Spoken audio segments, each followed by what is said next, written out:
Ai cho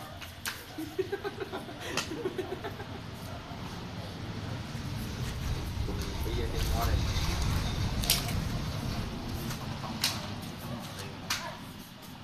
không có ấy này chuyên tiếp tay chị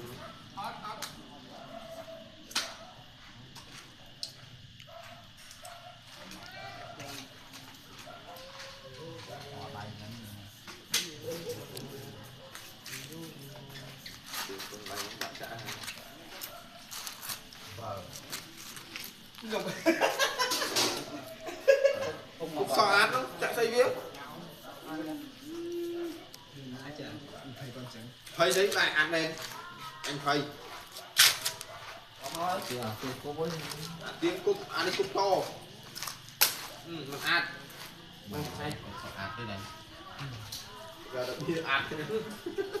nó khai nước đâu có bật không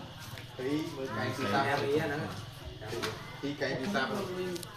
cày sao nó phân lên đồ bài ảnh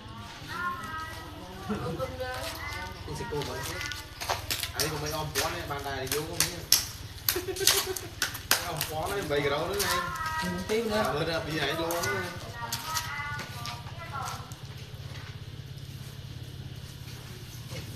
thôi đòn bậy cái phun nằm bầm bậy ở bên rừng không á nằm đi nó lặp lại lại